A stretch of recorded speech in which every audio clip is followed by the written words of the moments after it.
Alejandro is a psychoanalyst and professor in the postgraduate program at the Department of Communication at the Universidad Iberoamericana in Mexico City, where he teaches the course Communication and Society. He holds a PhD in communications from the European Graduate School in Switzerland. His research interests include Freudian metapsychology and contemporary philosophy, the contributions of the Ljubljana School of Psychoanalysis, as well as the relationship between ideology, politics, and psychoanalysis. He is the founder and editor of Paradiso Editores and the compiler of the book Schreber, The Archives of Madness. This is the English title. In today's lecture, he will continue the theme we introduced earlier, the one we spoke, Alinka and Aleš were talking about. So the title of his presentations will be A Momentary Relapse of Reason, Lacan and the Critique of Freudian Metapsychology. And as we can see from the abstract, it will be on the topic of artificial intelligence, right? So Alejandro, please, the floor or whatever, the screen is yours. Thank you very much today. So, before I begin, it's quite an honor to be back sharing this explorations with you, explorations on psychoanalysis, philosophy, and AI. So, thank you. Speaking about repetitions, it's great to be sharing this panel with Arco once again. And finally, today in Lorenzo and the organizers, thank you for this kind invitation. I do wish that something different comes from this repetition. The title of my paper is A Momentary Relapse of Reason, Lacan and the Critique of Freudian Metapsychology. So let me just dive into it by formulating the following question. Where is the beginning? It is adequate to recount that the category of object appears far more often and prominently throughout Freud's works rather than his corollary, the subject. In fact, it is only on rare occasions that Freud actually uses the term subject in comparison to his more elaborated register of the Ich, translated into English sometimes as I or simply ego. It is no secret that Freud employed the use of Ich as a central part to his metapsychological developments. He even constructed a complete second topography based around this skillful exemplification. Although this register has been rightfully denounced by Lacanian psychoanalysis, centering its value within an imaginary register, it nevertheless merits a certain pause on our behalf to understand what exactly is considered as the Freudian Ich in relation to metapsychology, theory, and technique. In addition, it was perhaps Freud's own turn to grant the ego various functions that made it seem for future generation psychoanalysts and up to our current psychoanalytical institutions that there was only ego involved, leaving aside the place for the psychical apparatus completely unnoticed, let alone the unconscious itself. On such terms, this paper will focus on the stumbling subject that psychoanalysis introduces as a decentering peculiarity in such a way that there is more to the Freudian Ich than simple defense mechanisms or interpretative meaning, and how Lacan's critique of Freudian metapsychology is, in fact, not an attempt to plummet the Freudian discovery as a mechanical endeavor, but rather to acknowledge its rightful, consistent logical form. Finally, I will conclude with a few annotations concerning the importance of laughter and the death drive by figuring out where exactly is the I in AI. So do bear with me. First, let us recall that the I is not the subject.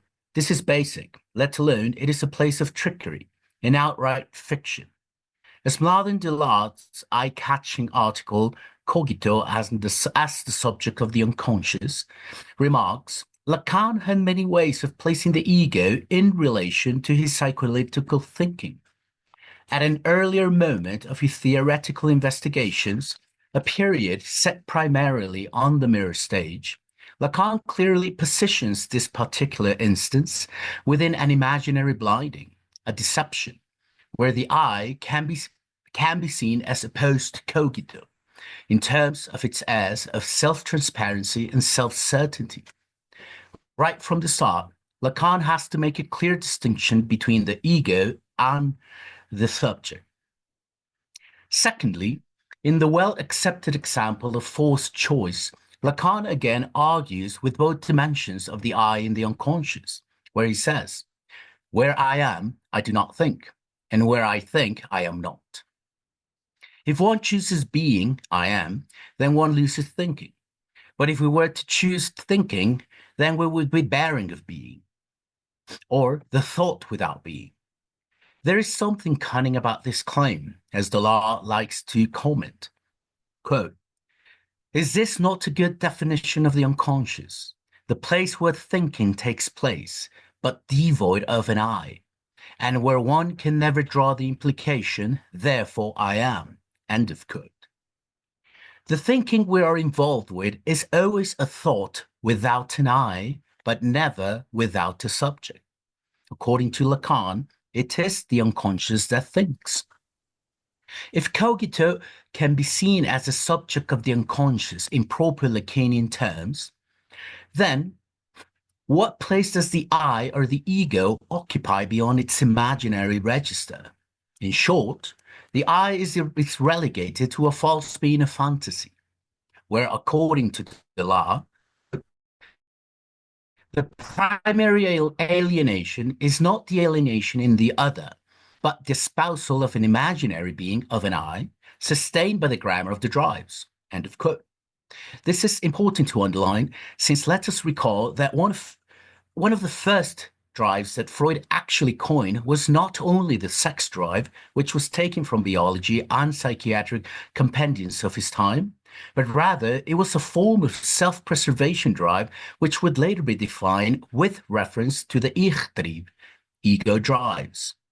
Rightfully, the alienation to be considered is not that which plunges in the other, but rather that which derives from the ego in itself onto itself. According to Lacan, the ego is to be allocated within the realm of the signified, that is, the realm of conscious life and interaction with all the reality principle, like Freud intended, but rather it is the guardian of an imaginary reality. No matter the falsity of this imaginary world, it is nonetheless a verified reality indeed for the subject. Try being, say, a news reporter today at the White House and unverify the reality they're living. So where is the beginning after all? Perhaps I should have started with the brief definition as proposed by Judith Feher. Quote, "The ego is not the agent of the reality principle, but the seat of the subject's narcissistic investment. Lacan characterizes the ego as a shield whose function is to fend off the disruptions of the subject's unconscious desire and to search in the other's gaze for confirmation of its existence." End of quote. Interestingly enough, it is through the ego that the subject can actually have access to the body. So let us delve into the second seminar, the ego, and in Freud's theory and in the technique. Held between 1954 and 1955, it stands not only as a critique on Freudian metapsychology, but rather as a threefold challenge towards the current position of psychoanalysis back then. Primarily, it is a denouncement against the political implications set forth by the IPA through the hard-driven establishment of ego psychology, the Hartman-Chris-Lowenstein doctrine, and the pervasive American clinical category of borderline personality. Secondly, this seminar is a founding clamor in alliance to the recently established Société Française de Psychanalyse, which held its first inaugural meeting in the summer of 1953, when, with the partnership with Daniel Lagache, embodied a crucial stance against the psychiatric model of reading Freud, theory and practice, solely upon medical canons established by the Société Psychanalytique de Paris, led by Sacha Nach and his colleagues. Lastly, The seminar inadvertently is also a compelling standpoint of Lacan's attentive engagement with technology and its boundaries. Of course, his 1974 Rome lecture on gadgets and the future of psychoanalysis immediately come to mind. But if we recall his rather overlooked lecture delivered at the British Psychoanalytic Society in 1951, but published until 1953, there is a curious remark he professes while talking about homo psychologicus and machines, especially the automobile. He says, quote, "We get the impression that his relationship to this machine, the automobile, is so very intimate that it is almost as if the two were actually conjoined. Its mechanical defects and breakdowns often parallel his neurotic symptoms. Its emotional significance for him comes from the fact that it exteriorizes the protective shell of his ego, as well as the failure of his virility." End of quote. This is Lacan at his finest, I think. Additionally, one of his last interventions during this seminar is precisely a conference in which Lacan's topic was, curiously enough, cybernetics. So this is where I would like to draw our attention to a very specific part of the second seminar, which are the four schemata proposed by Lacan. It is not as if Freud wasn't a talented illustrator during his medical studies, but it is more or less his attempt at formalizing certain models of the mind that led him to such descriptions of his metapsychology. Although Lacan declares that he's employing four Freudian schemata, there is a trick up his sleeve. Let me see if I can gather, share.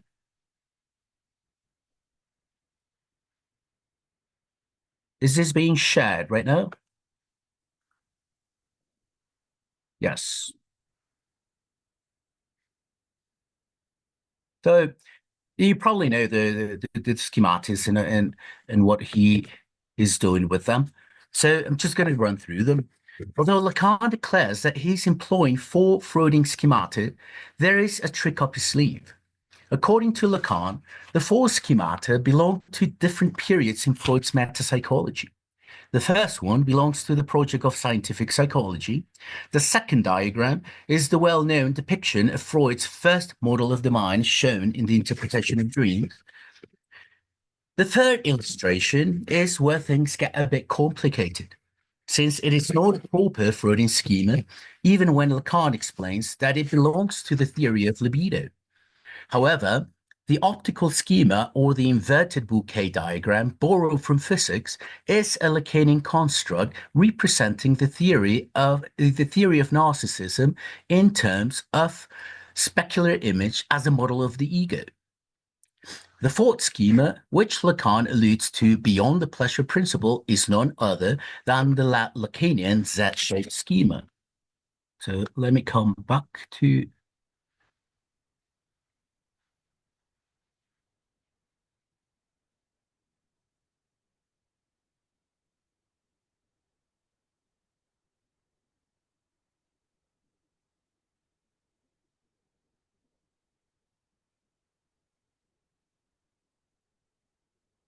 all right, so I'm back. Why is Lacan careful in not choosing the celebrated 1923 second topographical model of the mind, a depleted figure worn in tone by many post-Freudians?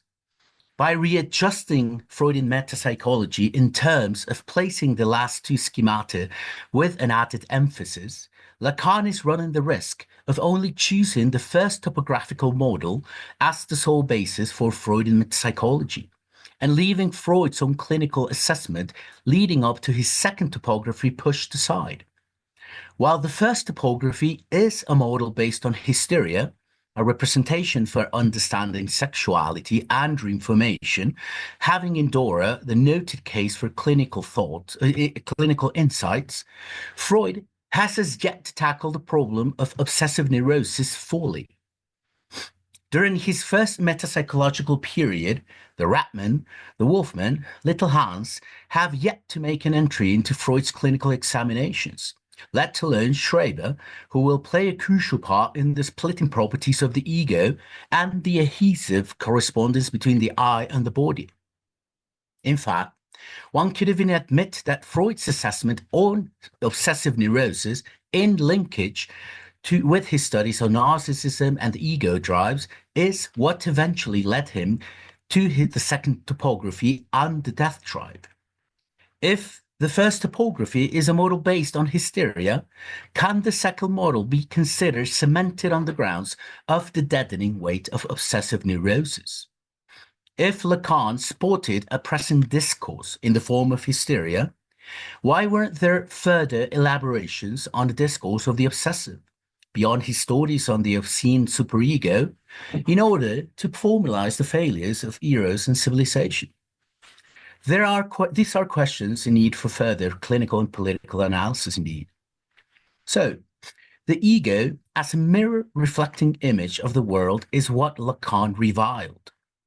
But can we actually take a step back and view this from a Freudian perspective? This is the part where I would like to title The Freudian Ego and the Conviction of Investment. If we take a reversed angle on Freudian metapsychology and reproduce Freud's theory of the ego starting from 1923 and leading back to 1895, we may recognize how the Freudian I was dislodged from many essential qualities that were present as early as 1895.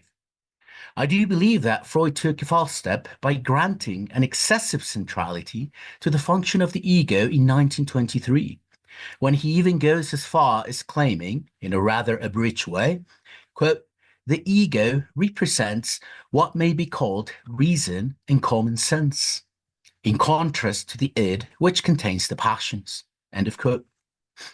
In addition, there is also a stronger proclivity at positioning perception within the realm of the ego. This is not unusual to Freud's initial statements, but what is alarmingly misleading is the fact that regardless of placing a certain communicative dial tone with the unconscious, Freud seems to authorize the ego function far too many self-governing qualities in terms of perception and consciousness. For example, his first definition of the ego in 1923 is all but disagreeable. Quote, "We have formed the idea that in each individual there is a coherent organization of mental processes, and we call this the ego. It is to this ego that consciousness is attached. The ego controls the approaches to the motility, that is, to the discharge of excitations into the external world. It is the mental agency which supervises all of its own constituent processes." End of quote. I cannot fully agree with this. In fact, the most valuable aspect I can conjure up from this text, of course, there's many other valuable aspects, but the one that I think is essential at hitting the mark is precisely the point where the various identifications composing the many parts of the ego are not whole, but multiple, as in Freud's timid use of the term multiple personality. The Freudian ego, under such terms, is to be considered one and many at the same time. Around 1915, one of the most meaningful metapsychological periods, the Freudian Ich is involved in many engagements beyond consciousness and perception. For instance, it is primarily the location for melancholy and remorse, as well as a shelter for the death drive. It is also the mooring for narcissistic investment and the source of self-preservation and ego drives. Moreover, the ego will undergo many disturbances and modifications, a distance of itself from itself in order to edify other functions such as the ego ideal. While some of these operations may still be present in the ego and the id, Lacan's critique is that they weren't taken onwards by many post-Freudian schools, which preferred to latch on exclusively onto the authority of an autonomous ego or conduct their explorations upon a doctrine of the object. Finally, I would like to focus on the 1895 diagram, which appears in section 14 of the Project of Scientific Psychology.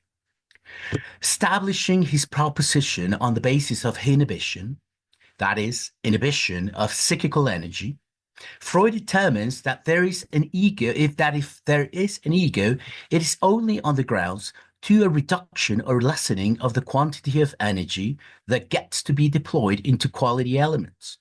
In other words, the ego is not a proper site within the physical hemisphere, but it is a deviation of multiple alternative modifications.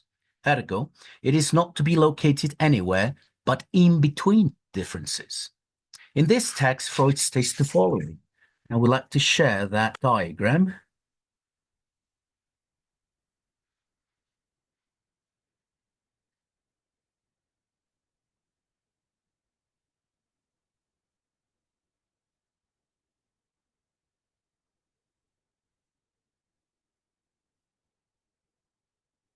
In this text, Freud states, quote, "Let us imagine the ego as a network of connected neurons, well facilitated in relation to one another.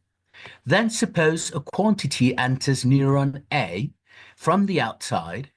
If it were uninfluenced, it would have proceeded to neuron B. But it is in fact so much influenced by the lateral cathexis in neuron alpha that it only passes on a protein to B, or may not even reach B at all.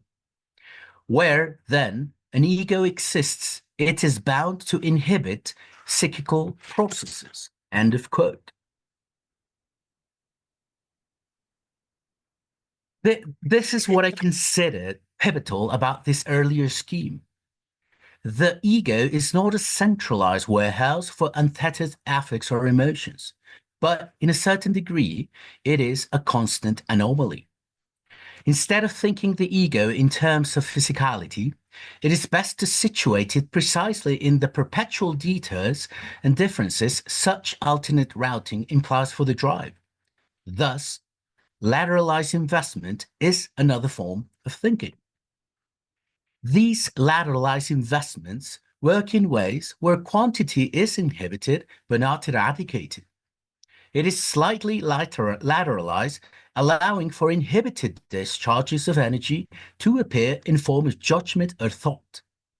If, according to Mladen Delade, quote, "Cogito implies in its pure and minimal form a non-imaginary subject as a void," end of quote, can't these anomalous gaps in between psychotexes be considered another way to understand the subject of the unconscious? While the ego can be seen as a function of expandable boundaries, transient ways in which it continuously and repetitiously attempts to embody the void, this void, how does this help us understand today's experience with AI, algorithms, and subjectivity? Are we still under the umbrella of the false being of fantasy? And this is where I'm getting to the end of my paper. The last part, I titled it "The Death Drive and the AI, an example to conjure up a good laugh." Sherry Turkle describes a world where humans are relying less on human interactivity and more reliant on technology. In the chapter, "The New Philosophers of Artificial Intelligence" of her book, The Second Self, Turkle examines the theoretical and engineering evolution of the new discipline of AI since its birth, which, curiously enough, dates as a reference point to the lecture given at Dartmouth College in 1956. 1956 and the second seminar are not too far apart.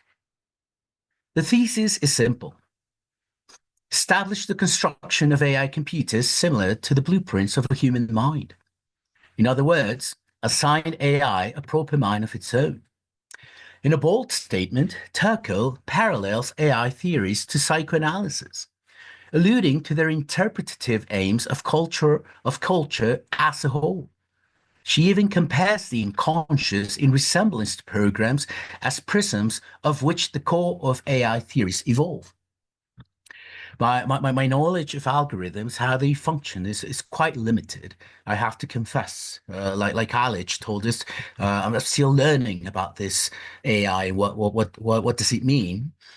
However, I am more akin to the impact that such AI-generated technologies does have upon subjects, especially from a personal and clinical perspective. It is no surprise how social media, based on algorithmic functions of advertisement and surveillance, operates as a self-reflecting image to our demands, with no decentering beyond the accuracy of the algorithm. How does AI know I desire this or that? In fact, it doesn't. There is a fixed idea about a future that is predictable with the use of AI. But instead of achieving such feat, it is only instrumentalizing the ruling ideology which it was programmed to. For example, when typing the word solo in Spanish, which in WhatsApp, which translates into only, as in I'll only have one beer at the pub, the automatic filling option immediately offers an emoji revealing a sad face, determining that the adverb only implies a sad frame of mind. Solo in Spanish also means lonely. Here we run into an imposition of the problematic ideology value of well-being. Why is being lonely such a bad thing? On a more direct example arising from a clinical practice, I can give the following account.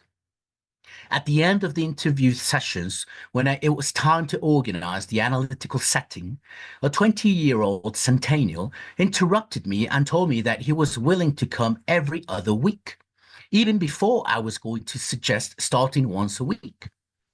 When I told him that I don't usually work that way, I asked him, but what do you intend to do on those occasions when you don't have sessions every other week? He responded, those days, I am going to sit down with ChatGPT to have me sessions. For those of you hearing something in the background, that noise, it's just the sound of my psychoanalytic ego getting shattered to pieces. But anyway, another example that we can further discuss in the ever-increasing use of ChatGPT, not only on terms of therapeutic companions, but more prominently as true romantic sexual partners. It is unsurprisingly that in our days, married couples and bachelors are requesting more and more sentimental companionship from their AI gadgets. Therefore, training such emotional Tamagotchis and affiliating self-referential demands to respond accordingly. In such terms, people fall under the impression that those gaps that spouses and significant others can't fill, ChatGPT can, and overall it does. But what is wrong with holding on to such internal contradictions? The way ChatGPT is programmed, it can only offer a certain spectrum of emotional diversity, such as being trained to be reciprocal, learn about our interests, and perhaps perform active but friendly criticism to motivate us, but never to exceed on erotic or violent behavior, unless it is trained to do otherwise. Or today's example is fascinating of to always be asking for forgiveness. It's always there for us, continuously, 24/7, with ready-made vainglorious responses leading subjects to what has been properly addressed as the tyranny of endless empathy. So, where is the I in AI? In modern times, intelligence has been praised as a cognitive form standing in for reason, but it has also been exalted as an efficiency benchmark. AI-generated technology, I don't think it's about being intelligent in tradition of cogito, but instead it is about the ability to problem-solving skills in the least amount of time. Paradoxically, by implementing AI technology to save time and increase productivity, it could appear that humans would have more time to spare, relaxing pastimes for the sake of thought and spirit, much like Heidegger's boredom. This is unlikely. According to Geert Lobing, being stuck on our screens and cyber platforms has actually brought forth an increase of exhaustion and hypersensibility, as if by trying to fill the void with rubbish content, what is actually being performed is the depletion of thought itself. This is precisely what I admit as a momentary relapse of reason, where the subject of the unconscious gets reduced not only to an imaginary register, but also to a commodity. Perhaps one way to go around the ever-increasing leverage of AI reproducibility of psychical processes, some might argue that Freudian slips now are algorithmic, is to venture upon the course of laughter as a form of resistance. It is not like AI can't make a joke, but rather it is about the founding structure laughter brings forth to the question of the subject, an ego. Not only under the particulars of a cathartic relief, but most importantly as a transformative moment, an event, as Alfie Brown suggests. Yes, nowadays, people get tense about comedy. Can't our egos take a joke anymore? In the introduction to their edited volume, Lacan, Psychoanalysis and Comedy, Patricia Gerovici and Mania Steinkoller address an important asset to subjectivity and the ego. When speaking about the mirror stage, they argue the following, quote, "This decisive turning point in the infant's ego formation via identification with the mirror image is a joyful moment of triumphant, illusory mastery over the body, punctuated by laughter. Laughter is at the origin of the ego," end of quote. So, laughter shouldn't be seen exclusively as a response, but as or a relief for such anxiety buildup, but instead it reveals the proper failures of subjectivity in terms of lag, that which is punctuated in the body.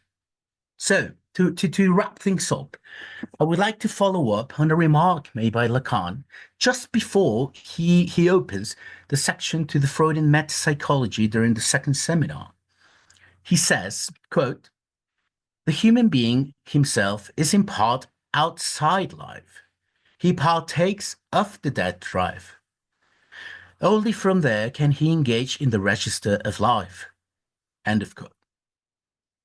If today's hidden blueprints of our virtual lives offer as temporality in terms of a different reality, where ChatGPT and the internet in general is always already there for us, how does this subtraction of intermittency imply a different turn in psychoanalytic theory and practice?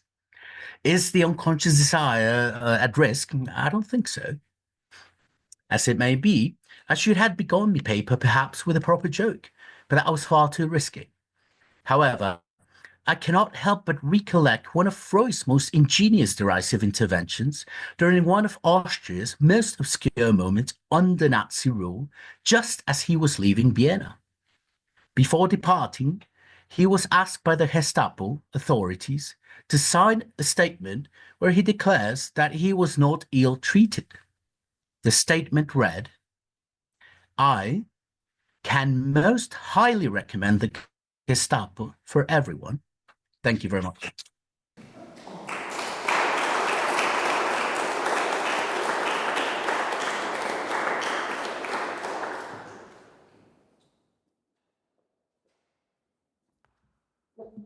Okay, thank you, Alejandro. Let's see how this experiment goes. Are there any questions in the audience? Maybe there is a question. Okay, yeah. Will it work over the? Okay. Hello, do you hear? Yes. Okay, great. I just wanted to ask you if you could maybe elaborate on something you said. Laughter is a form of resistance, which made me think of this this line in television. The more saints mean more laughter, something like that. And that's, I think, 74. Just maybe what you meant by resistance in relation to laughter. In that sense, or do I answer, or do I pick up some questions? No, you can just like give an answer. Yeah. Good answer. Perfect. Thank you. Thank you for very much for this clarification. There are three ways to see go around humor, or perhaps even three. But if we go back to the Freudian text of jokes in relation to the unconscious, I mean, it seems that Freud is posing the joke, the effect as laughter as a relief to the anxiety. Particularly, I don't think Freud was a good humorist in that book. However, it is rather an overlooked book of humor, uh, where we have to always think that in relation to the unconscious. Of course, 1905, we always go to three essays or to the psychopathology of everyday life, but rarely do we go into that specific book. Now, what I mean by resistance, and this is something that I heard Alfie Brown mention, is that in Freud's era, uh, uh,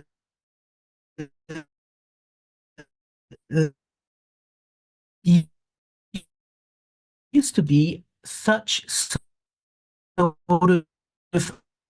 um, a way to uninhibit, make a joke or thing,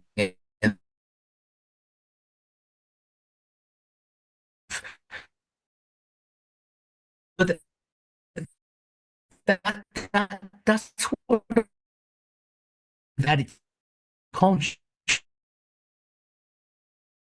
deal is the moment that we're experiencing. Thinking about what Alfie mentions in his lecture is that back on another occasion, comedy was a form of pleasure. Now it's a form of anxiety. So that's the turn that I would like to see about laughter being used as a resistance of not succumbing to this ideological value of political correctness and this and that. The second way of viewing this in Lacanian terms, and I mentioned a third one, and by third one I implied perhaps Alenka's book on comedy. It's a great example of how we can see laughter as a resistance. I always tell Alenka that that book for me shifted the way that I practice psychoanalysis within my own clinical practice, because rather than thinking the clinical space as this sort of tragedy based place where we know where the hero is going to end, you know, in a tragic place, but at the end he's going to learn something around that. I really get the idea that clinical space should be seen more as a comedy space, not in the haha laughter that the analysts think that we're laughing at them. No, you know, by all means, but as a structural way that comedy is implied, that it allows for further associations, for further formations of the unconscious. So for me, in that sense, laughter is also a form of resistance. And I always get this idea that when I make an intervention, and especially the obsessive patients, when they just give out an immediate laughter, which is not controlled, which is not prefabricated, I always get this feeling of, okay, I brushed something. I might have gotten somewhere. But that's what I mean by resistance. I don't know if I responded properly, but those are my thoughts. Thank you. Is there another question from you? I have a very maybe naive question, but I was thinking it's not really completely connected to your lecture, but I was just wondering, are there I mean, the way people use ChatGPT as their, I don't know, as a therapeutic service, right?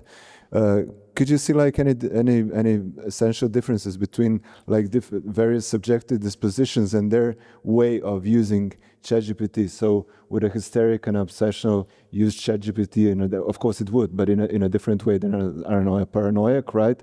Would paranoiac even use ChatGPT, or maybe, you know what I'm asking? I mean, is there, because I would say there is definitely like some sort of a social bond that can be formed with the machine, right? I mean, over the communication, at least. I mean, at least it feels like a friend, or I don't know.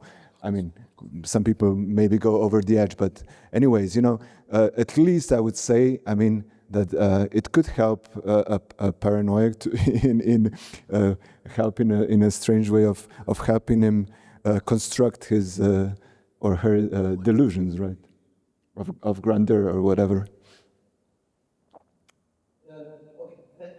Today, I don't want my lecture to come off as sort of from a humanistic point of view, sort of like, oh, we have to save the human race from AI and all that. And I don't agree with that position. I'm very much like Freud. I don't trust very much the human race in that sense. I'm very pessimistic about it. But what I can do is that ChatGPT, as the most notorious AI gadget that we have at hand, it's something that's here and it's here to stay. So rather than opposing it, rather than not trying to use it, I think it was Bostian that mentioned that his use of ChatGPT is very, very limited. And I agree. I'm very much opposed to using it personally.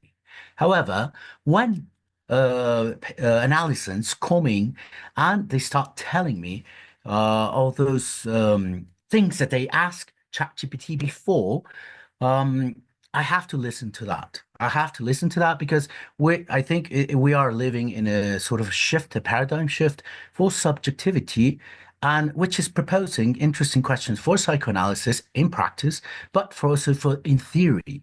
In relation to the subject and reality.